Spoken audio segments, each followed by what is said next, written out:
Yeah. Oh, we live. Oh, we're live. Yes, Happy we are live. Tuesday. Yes. Happy Tuesday, and welcome to Tuesday. Dating God's Way stream. We're just going to give you guys some time. Yes. Invite a friend. Invite Invite a a friend. neighbor. Invite a Come co-worker. on, jump on here, jump on board. Hey, Pastor E, can you lead this while I take this phone call? Somebody's calling me at 8 o'clock at night, and I don't know who it is. Okay, sure. I sure can. All right. Come on in the room. Come on in the room. Yes, yes, yes. Come on in the room. While we're waiting on Pastor Willie to come back, I want you to share this stream. Share it with your friends, your co-workers. Yes, yes, yes. Hey there. Hey, Tara. Yes, yes, yes. Shelly. Yes, yes, yes. I see you coming in the room. Yes, we are excited about Dating God's Way Season 2. Invite a friend, all your friends. It's going to be good. Yes, yes, yes. Season 2 is underway. We have a great kickoff tonight. Marriage is not the enemy. Yes, come on in the room. Marriage is not the enemy. All right. Season Hello, 2. everybody. Hey, Yes, marriage is not the enemy. Hey Ed, I can't stay on for a long time. That was work calling, and so we're gonna kick it off. I know, man. I know that ain't that like something. Um, somebody called. But what I'm gonna do like this, and I'm gonna do like this, and I'm gonna do like this, Yeah. and then I'm gonna do Well, like this. I got a whole lot to say about that tonight, but we're gonna go ahead and get Dating God's Way started right now. So Yeah, yeah, invite a friend, invite a coworker before yeah, Pastor E really get started yeah, on that tonight. Okay. yeah. Okay. Yes, yes, Okay, yes, yes. Okay. okay. Yeah. Okay. So So yeah, marriage ain't bad. We dating God's way tonight. marriage ain't bad. It's so Yes. happy. First of all, let me first tell you, y'all, I miss everyone. I miss being on here on our Tuesday nights. I miss you all tremendously and miss talking about dating God's way. Um, we have had quite a few new likes since we've been on our break. Yeah, and as you can see, our backgrounds are different. We have changed backgrounds since we have been. We have actually changed houses. Locations. We have changed locations. Locations. Yes. Yes. Since Tuesdays are back. Yes, yes, yes. Tuesdays So are back. excited. So yeah, Tuesdays so are back. Yes. we are excited. We are really energized, and we have some great topics for season 2. Some of you all have seen the promos. I've been trying to shoot for those, and I just talk about and try to help get us in and get us back into mode of dating God's way. Look, the pandemic is going to eventually lift, and you're going to be back out again in the dating round. Some of y'all have been dating in the pandemic. Yes. Yeah, and I pray Yeah. that. I think we're going to talk about that too, probably, Pastor Will. Dating during the pandemic. Dating during the Absolutely. pandemic, and I pray that your dating life has been good and healthy, Yeah. So, Pastor E, let's go ahead and you want to jump into it? Or you want to say something else? I think we need to jump into it because it sounds like you have some other things going on, so we need to go ahead and jump. Yeah, let's go ahead and jump. Let's see what's happening. Let's see what's happening. But I got computers everywhere. Sure. So I can do it. I'm a multitask tonight. I'm a All right, let's multitask. get in it. I'm gonna pull a Pastor E and multitask. I'm gonna pull a Pastor E and I multitask. don't know if you can pull it past the E, but go ahead and multitask. I'm gonna pull a Pastor E, and I'm gonna try to do it all with one hand tonight. With one hand. I don't know somehow you do it. So I've been watching you all these years. So let me see a little bit of your greatness up with multitasking.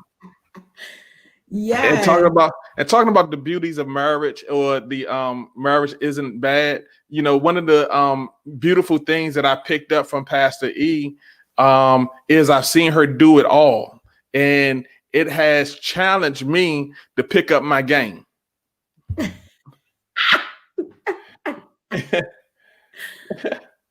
Yes. Yes, you've been sweet tonight. I like it. I like it. Yes. Yeah. So let's push into it, Pastor E.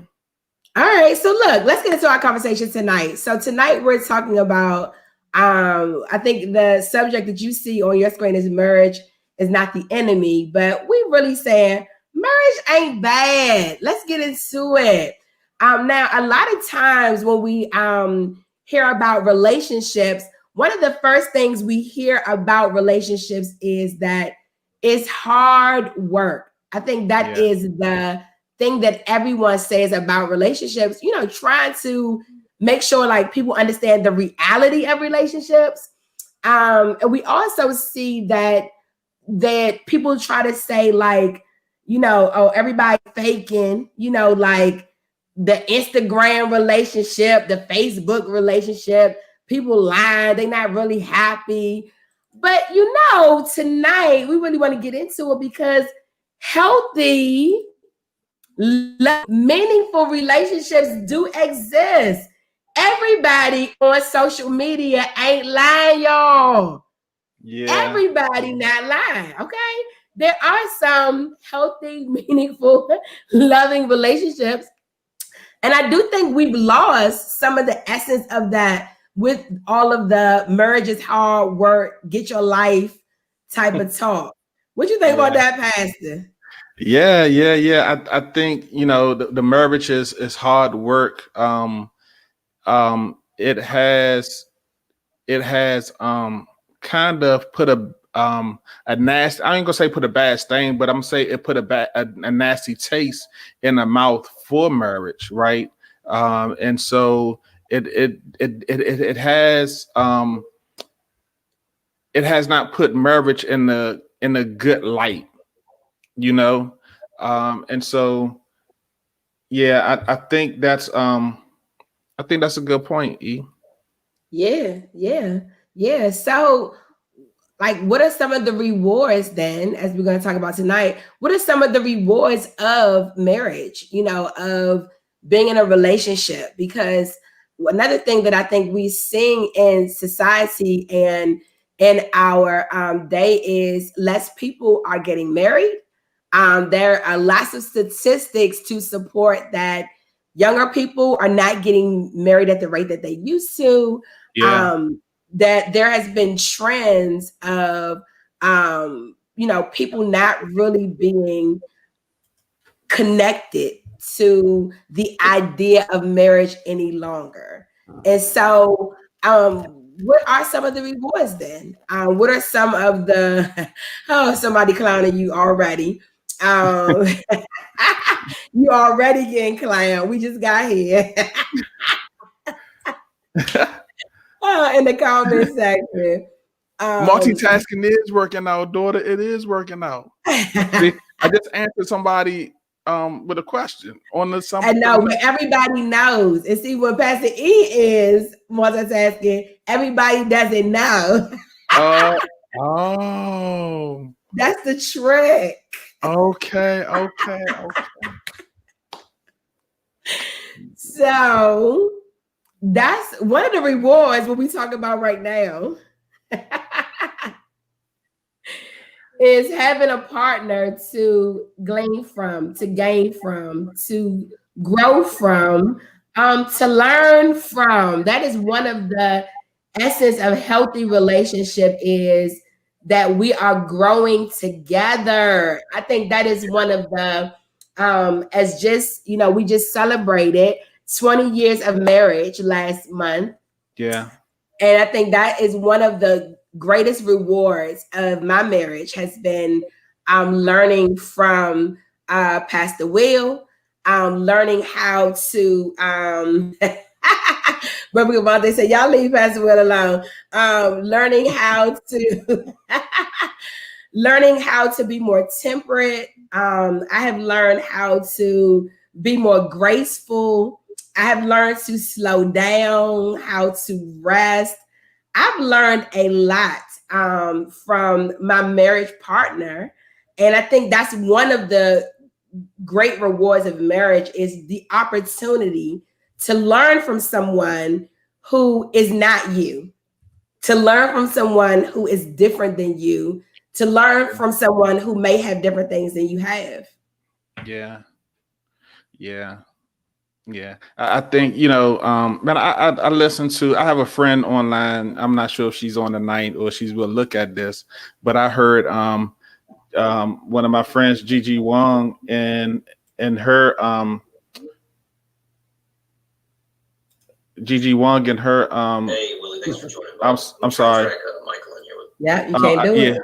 here we go. But I heard Gigi Wong and her husband online, and they were talking about their relationship, and so and she was talking about getting advice from the wrong places, getting suggestions from wrong places, getting advice and suggestions, getting some advice and suggestions from people that didn't like getting marriage advice from people with broken relationships, or people that's not in committed relationships, people that are not even in marriages.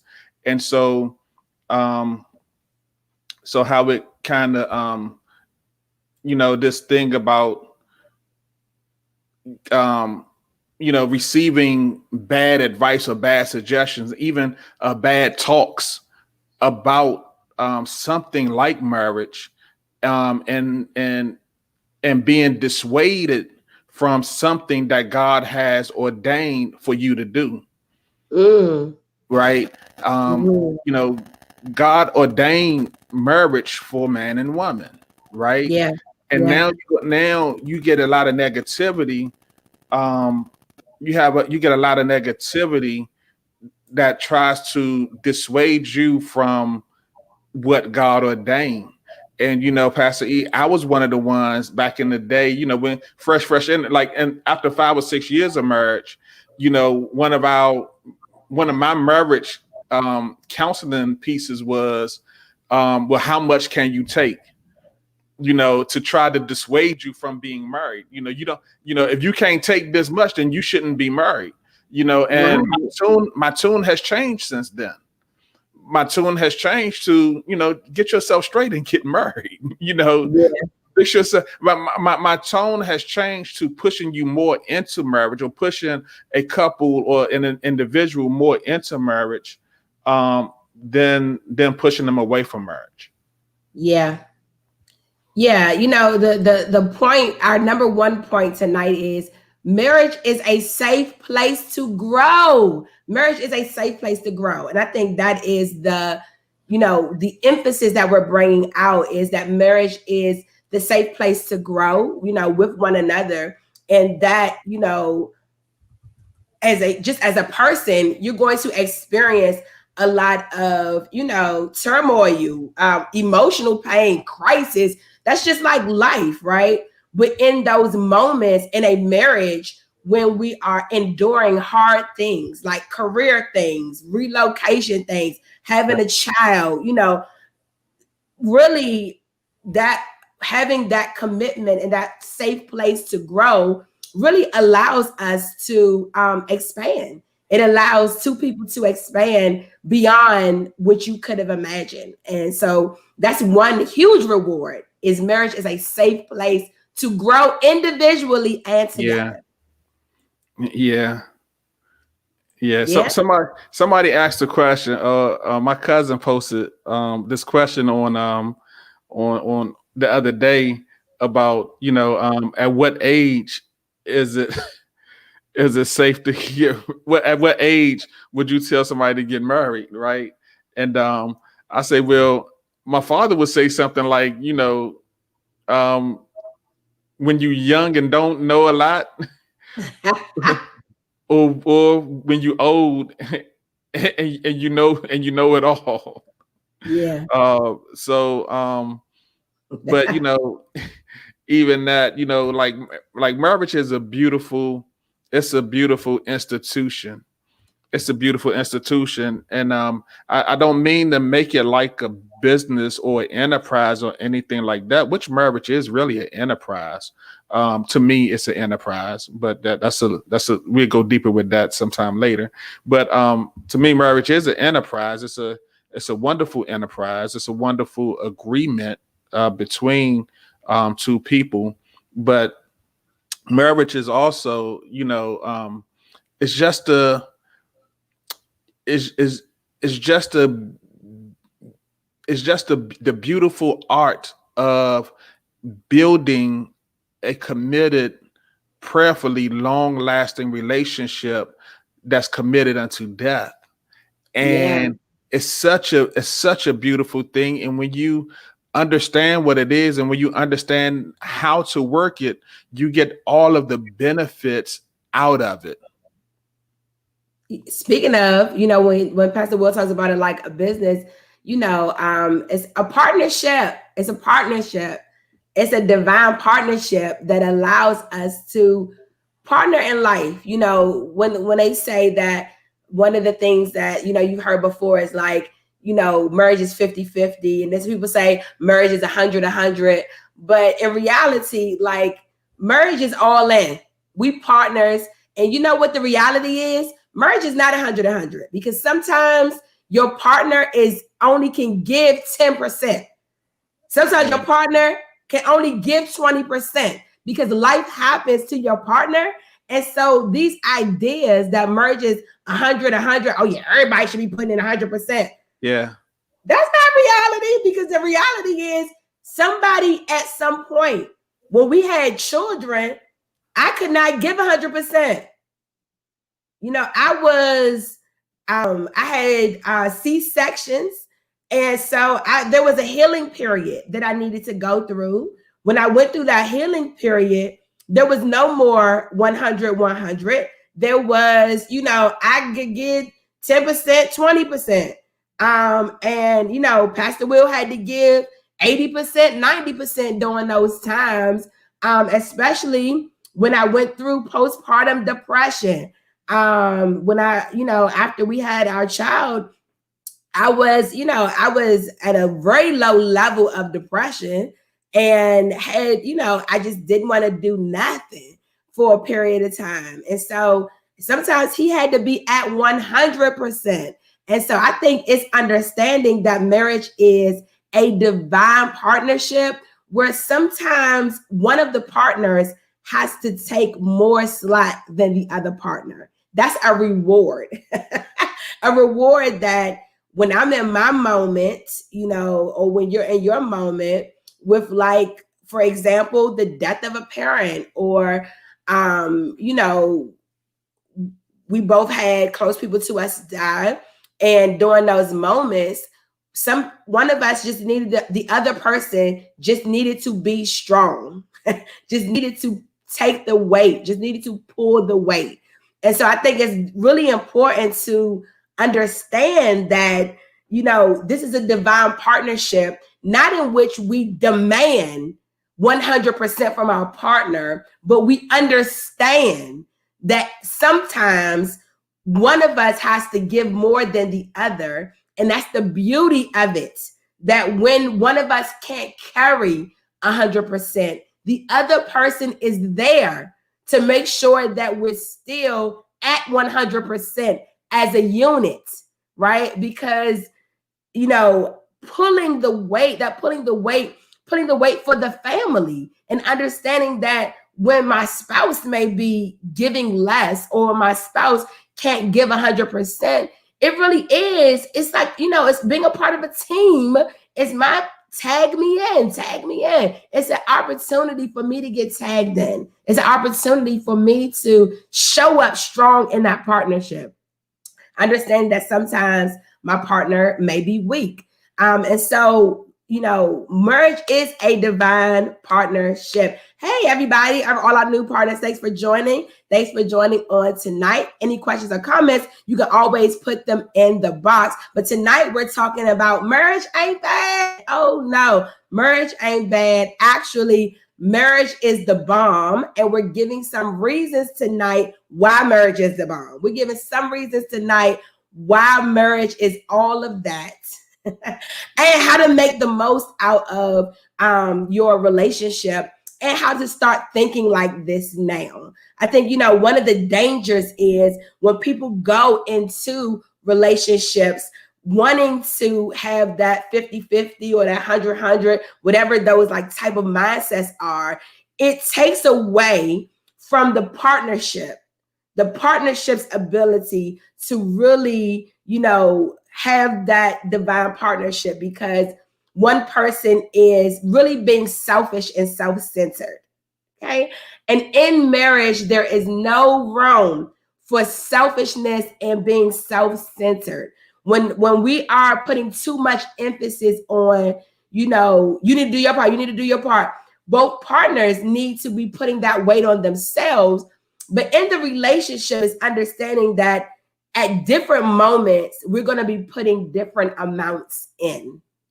And one of the, greatest examples I have of that is, before we had children, we both were in a place of building career. And during those moments when we was building up our career, it was times that, Pastor Willie was traveling a lot with work.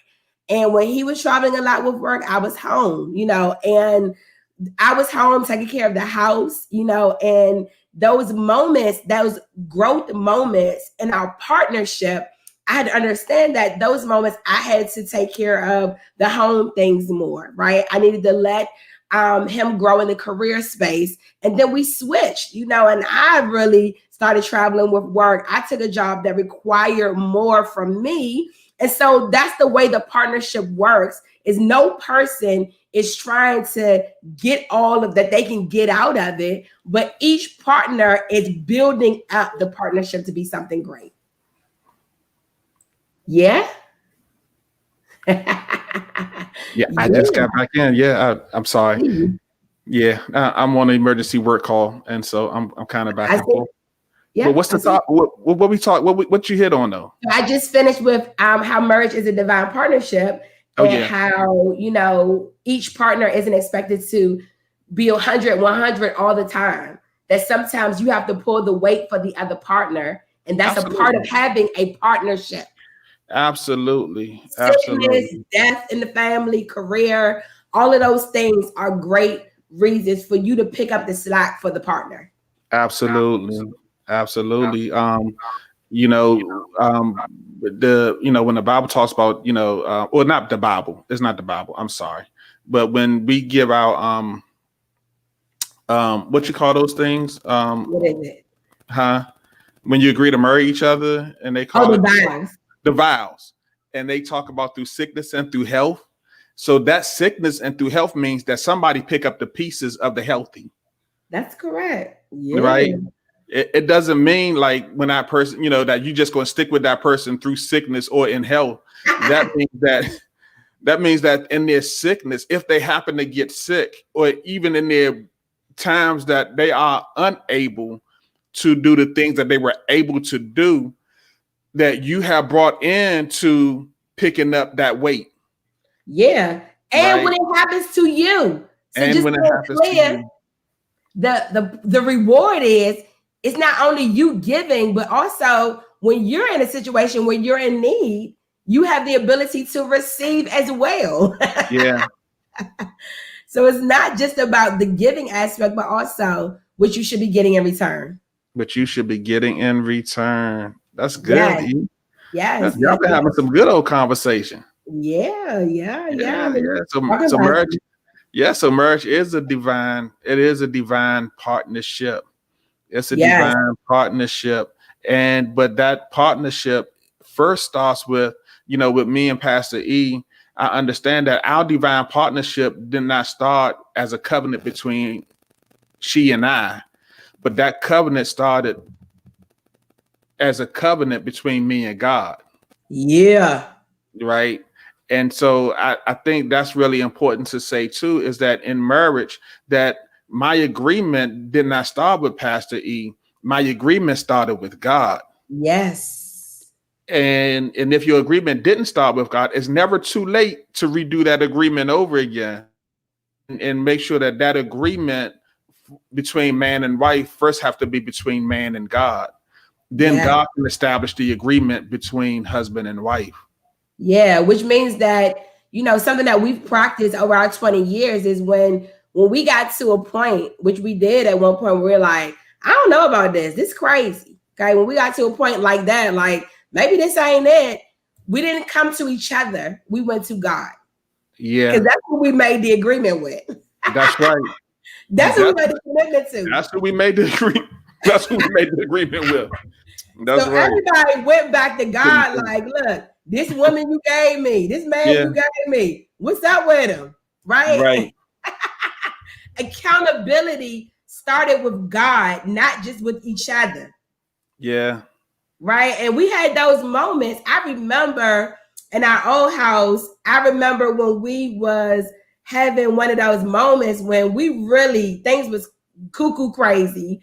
And we just decided that night, everybody just go to God. Look, you go to God, I go to God. It's over. We can't do I remember that. You remember that? Yeah. We can't do no more. Right? Yeah. We got the wisdom to know we can't do no more together. Everybody just need to go to God. Once you go to God, then we come back together. That's right. And thankfully, we both could hear God. That was now that that was the thing. The ability to hear God in those moments when we needed to go away and speak to God and then come back together. Because we always said like divorce wasn't an option, but the only way to keep divorce from being an option was for us, was having that ability to go to God and then come back to each other. And that argument, I don't know if Pastor Will remembers, but that argument that was almost the end of all things, really, and this was probably like 15 years ago, but that time period that was so crazy, it was a lot of going away, talk to God, and then come back to each other, because that's how we really made it through that period of time. Yeah. Yeah, right, President? That's right. That's right. That's how we made it. That's how we made it. And so, if you don't have those go to God, if you don't have that component, that go to God component, that's where the enemy gets into marriages. Yeah. Because that's where the enemy sends you to bad advice. I mean, the enemy he got bad advisors ready for you. He has bad advisors ready for you. Yeah. He has bad advisors ready for you. And it's amazing. And he will plant them, and you don't even know that they're planted until the time comes where you're going through something, and all of a sudden you're getting bad advice from a person that you are in relationship with, because he planted them there. Yeah. When somebody when something is planted, that means they took the time to put it in the soil and let that thing grow. Yeah. And so they planted them there in the relationship, just in case if you hit a bad spot, if you hit a bad moment, that bad advice will be right there ready for you to bring you under and down. Yeah. So we definitely got to be aware of that. Yes. Our third point tonight. I'm sorry. Did I go too dark? I don't want to go too dark. Good. You good. Our third point tonight is marriage is a celebration of opposites. Yes. Marriage is a celebration of opposites. Yeah. And for me and Pastor Will, this probably couldn't be more true. Okay. Yeah. Yes. Because marriage really is a uniting of people of different backgrounds, different perspectives, different habits, right? And so I think that was one of my first lessons that I learned in marriage, is the celebration of opposites, right? Instead of trying to make Pastor Will like me or vice versa, celebrating that we are different people, we are opposites, right? And that we're not the same people, and that there is a celebration in that. There is some goodness in that. That contrast is good because it allows for diversity in thinking. It allows for diversity in ability, diversity in, having fuller perspective. It allows for that. And so the celebration of opposites allows us to, the joke that we are having right now is, Pastor Will he just was talking about my ability to multitask, right? How I can do, 85 things and be in all of them at the same time. And now, he's just saying he is learning in this area, but that's not his strong place, right? Hey. But having those opposites, there's things that we can glean from each other, in his really being when you're doing something, you need to commit to it and focus on that. And my abilities are like, I'm gonna do all these 85 things and they're gonna all get done. That's the answer. And so those, we can celebrate those two things because both of those things have served us. You agree with that, Dad? I agree with that. The celebration of opposites. I don't try to talk about personality types too much, or maybe I do. I don't know. I'm trying to get out of the introvert and the extrovert. Yeah. Because sometimes I feel like, assigning myself a label box me into that label. But I'll say this, I'm a very quiet and reserved person. Yeah. Right. And Pastor E is a very loud and outgoing person. But it works. It works. It's the celebration of opposites. It really works because she's everything that I'm not. And because of that, it creates, I don't even want to say it creates a balance anymore, but I'll use this word, that it creates a synergy. Yes, a synergy. Yes. It creates a synergy that allows us to operate together and to be effective.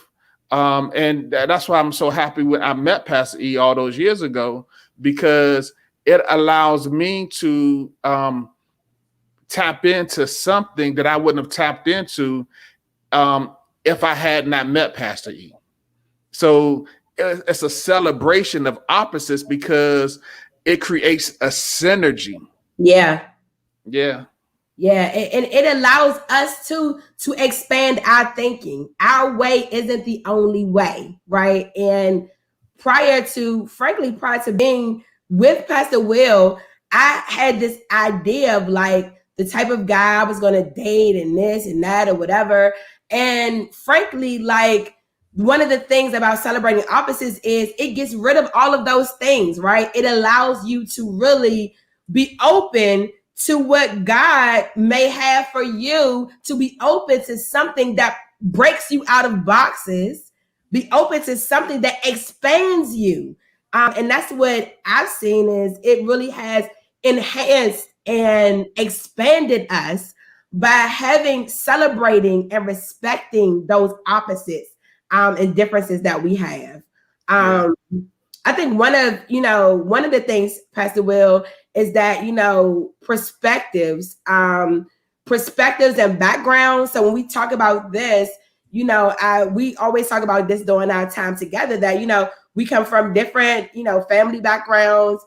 We have had a lot of different type of habits. I don't like sports at all. Okay, Pastor Will, when he brought me around the family, they got to do softball. They got to be outside. And, Pastor, he don't like outside. Okay. It's bugs out there. It's just, it's a lot, And so some of those celebration of opposites was also learning to respect each other's thing, even if it's not your thing, right? Yeah. That there is beauty in that served me once I got to the marketplace. Once I, elevated in positions and stuff, it served me there too. Like it's not going to always be my thing, but I can still show up to your thing and celebrate it because that's what marriage is about. Yeah, You talk about you don't like sports or whatever. So Pastor E is a book club person, and I don't like book clubs. I love reading, you guys. But I had to adapt. I like to talk about my books. I love reading, and I like talking about the books. So yes, a lot of adapted. I also like to watch really sappy movies. Yes. Yes. And so I like to pull Pastor Will into my movies. Now, be honest, sometimes you like it. Sometimes it turned out to be okay. I don't know, Pastor E. I don't know. But yeah.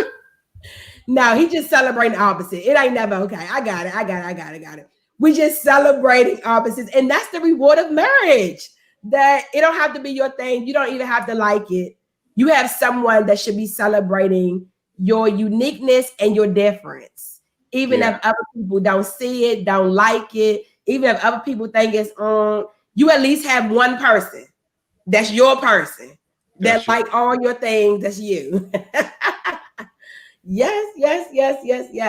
I think, another thing, number 4 point tonight is, and this is the spiritual one, because we are dating God's way, is marriage allows us to emulate God, right? And this is the big one of the night, that, marriage allows us to create, right? To create life, right? Babies.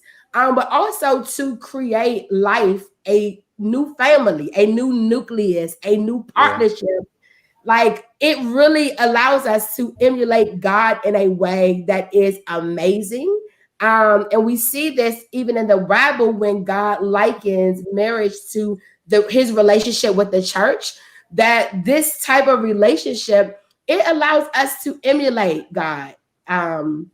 It allows us to have some things that really show us show us God, show us how God intended our relationship with him to work, that the husband is to love the wife as Christ loves the church. And all of those things give us some gives us some idea of like how we should treat one another. What you laughing at, Pastor? Nothing. I'm just listening. Your face. Okay. That there should be a spiritual, it's a spiritual connection that we get out of marriage that really is amazing. And I'm really thankful, honestly, to have a husband that is spiritual, to have a husband that is that hears from God, and to have a husband that strives to love me like Christ loves the church. So I honor that. Like, that's a celebration. That's something that we should both be striving for in a relationship. It's a big reward. This one is a big reward. Yeah. Go ahead. Yeah, I agree. I agree with everything you just said. We got a question, Pastor Wills. Question time. We got a question. It's question time. All right. Question time. So you see the question? 8:39. You got it. You got control, right? I do not have control. Why you don't have control? I don't know, because you didn't give it to me. No, remember you had. Oh, you know what? They StreamYard maybe do something else as we have this conversation while we're talking about dating God's way. Okay. Yes. Where we at? 8:39. All right. Our first question of the night: is it bad to have everything in common, or should there be some differences? I think this is a great question, because even with a person that you have things in common with, there still are differences. So I think that's a fact, right? Even if you find somebody that you think you guys have everything in common. I remember me and Pastor Will thought spiritually we had everything in common, but we found out we had some differences. Okay. I remember that one. You remember that one? Yeah. Yeah, we thought we was on the same page. We was in a whole different book. so I think that's the thing about that, Brother Cavante, is that, we even people that you have similar personalities to, or you have you go to the same church, you under the same teaching, you believe the same thing, you will find out that there are still even differences in that, right? The places where we was aligned, we both, got saved young. We both, got filled with the Spirit young. We both had a lot of common things that connected us, but we found out that there were even differences in those things. So I think it's not bad to have, similar personalities. It's not bad to have things in common that you like that are alike. But I think there is a understanding that there are differences regardless. There are differences. Things are different, whether they reveal themselves immediately or through time. And that's what really happened with me and Pastor Will, is that over time, we realized that the things we thought we had in common, they weren't so common. Some of them was some differences there that we, could also sharpen each other, and that we needed to both grow and learn from. So yeah, definitely not bad. Yes. And so we had a couple points tonight. And if you guys have any other comments, questions, give them to us here. But number one, our big premise tonight is healthy, loving, meaningful relationships do exist. Okay? Do not believe the hype. Marriage ain't bad. Marriage can be amazing. And marriage can be amazing if you have two people in it that is willing to make it amazing, that is willing to be all in, that's willing to make that ultimate commitment. And you can have that. You can have that with a man or woman of God. You can have that. And our points tonight was number one, marriage is a safe place to grow. That's a reward of marriage. Marriage is a safe place to grow. Number two, marriage is a divine partnership. It's where two people come together and partner. There is no such thing as 100. There will be times when we are both putting in over 100, and there will be times when somebody's picking up the weight for another. We learned that tonight. And also, number three is that, accountability starts with God. That it's important that we have that accountability, as Pastor Will told us tonight, that's God first. We go to God first. That's who we made the commitment with. We made the commitment to God before we made it to our partner. And then also, marriage is a celebration of opposites. Okay, marriage is a celebration of opposites, of differences. We can celebrate the ways in which we are not the same.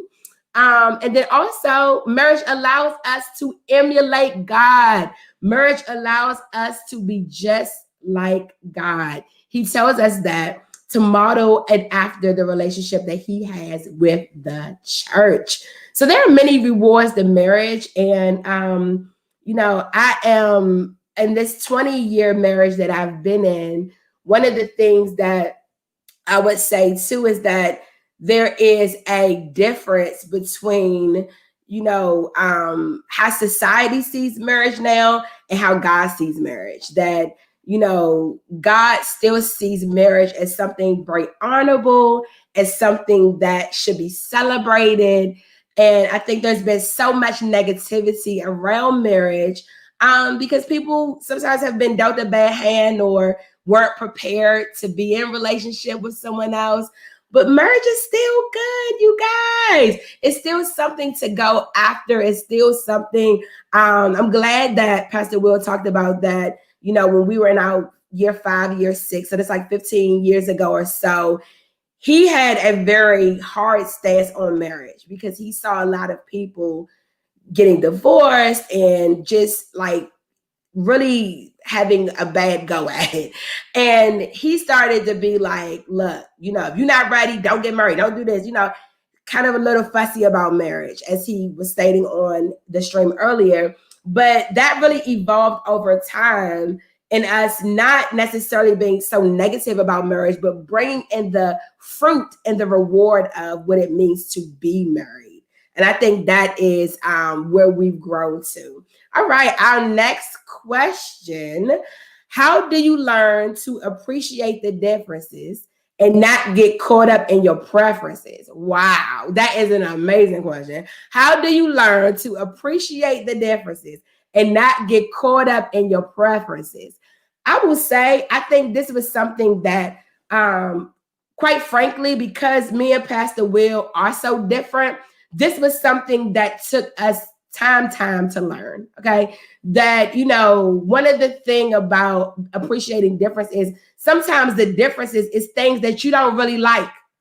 So for example, Pastor Willie likes his quiet. I like my loud. Okay. So I need to have some loud in the house. Okay. I need to, I like to have things loud and making a lot of noise. I like to be talking. I like to have a house with a rooms full of talking people. I like that. Pastor Will, that takes a lot of energy from him. He likes to have a lot of quiet downtime. And so appreciating that took time. And frankly, it took growth together because it's just something that I didn't like. I didn't like having a lot of quiet time, a lot of house time, a lot of this. I liked, in our earlier years of marriage to go out, to do a lot of stuff like let's go out, let's take a trip, let's go on vacation. Okay, that's my favorite. Let's go on vacation. And so some of those learnings, it wasn't about it wasn't about me starting to like what he liked. It's appreciating that this is how he is. And because I love him, I appreciate that he needs that, right? It's not about it now becoming my preference, right? So I'm not going to change myself to allow it to become my preference. It's saying like, oh, now because he likes quiet time, I'm going to make that my preference now. And I'm going to start liking quiet time. No, I understand that that's who he is. And because I love him, because I love who he is, because I love that his quiet time allows him to be his best self. When he has that time, it allows him to bring his best self to the relationship and vice versa. When he lets me go on vacation, have a party, have a house full of people, he knows after that has happened, he's going to get one of the best versions of me. We learned that. And so it doesn't become my preference. It becomes a way that I respect and honor him in the relationship and vice versa. So thanks for that question. It's a great question. Oh, got more questions here. What happens if one person is giving 80% of the marriage and the other one is giving 20? How do you handle that? Or should both partners be given 50-50? All right, let's get into this in another way. So let's kind of flip this. And so, one of the things about marriage is that, at some point there has to be expectation conversations. Okay. And this is something that we can talk about at some point because I think it's important. Expectation conversations. And you want to remember that, right? Expectation conversations is when we talk about what we both expect. And because I am a type A personality, we had a lot of those conversations in the beginning. Okay. Before I said, I had a lot of questions. Okay. I had a lot of questions, expectation questions. And one of my expectation questions to Pastor Will is, did he expect me to be his mother? Okay. Now I saw my mama-in-law was on here tonight. Uh-oh. So I'm about to give it away. Hey, mama. Because I saw his mom doing things that I knew I wasn't going to do.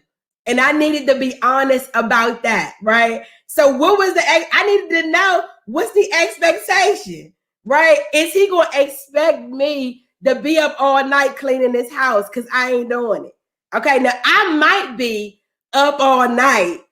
I might be up all night working. That is true, right? Because I got 20 jobs. So I'm the type of person that I might be up all night working, but in his eyes, his mom was, is the epitome of wife and mom. So I needed to know, did he expect me to be her? Because I can't do it. In some ways, I can't do it. So those expectation conversations was important because we both needed to know what the expectation was. And so your point, Brother Kavan, say that, when you talk about somebody giving 80 and somebody giving 20, what's the expectation? Has the other spouse, have they set the expectation that they expect the partner to give 80, that they expect the partner to give more than 20, right? Is it that, is that expectation set from the opposite partner? Because if not, right? So y'all trying to get me in trouble on tonight.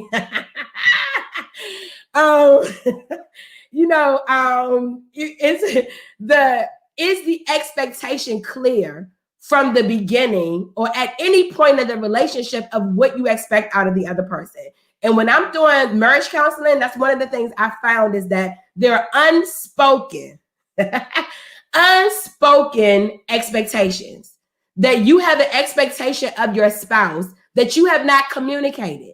So you may feel like your spouse is giving 20%, but actually your partner feels like they are getting 80%, right? They feel like they are giving 100% because that's their capacity. So I think it's really important to have those expectation conversations so that you communicate what 80% is to you, what 100% is to you. And because y'all want me out, like I will give, that's like give a little context. Give a little context. I mean, like, for example, I give an example because we've been really transparent, and I give an example. But the types of things that he would say to me, this is when we first got married, or really right before we first got married, that he never saw his parents have an argument before. So he had an expectation, I never seen my parents argue. And I was like, okay. Now, I grew up in the house with my grandparents, and I definitely heard them have some intense conversations. But for him, that was like a original expectation of like, well, if my parents wasn't arguing, then we ain't gonna be about to be doing all this. And I'm just looking like, I don't know. I can't tell you what was happening. That's one expectation that we had to get rid of.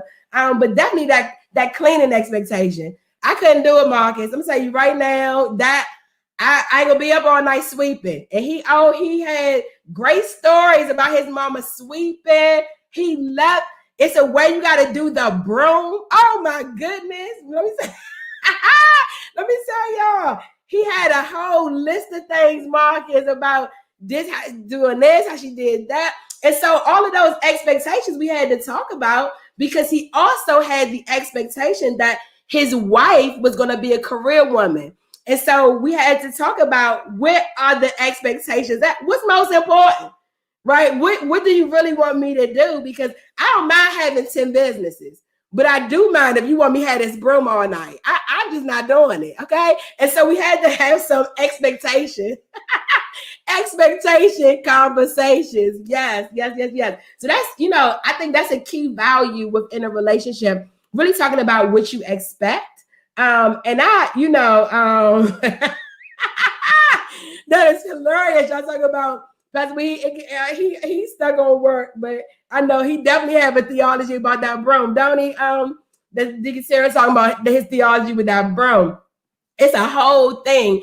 But that was where some things that we definitely had to bring into perspective, what the expectations are, what are just your preferences, right? Because you may have a preference, something that you would prefer that I do, but what's the expectation? Is it something that really needs to happen for our relationship to work? Is it something that you need so that you can bring the best to this relationship? Or is it something that you would just like that we need to discuss because maybe your partner is not able to give that? Or that's something that is going to take something else away that your partner would be given.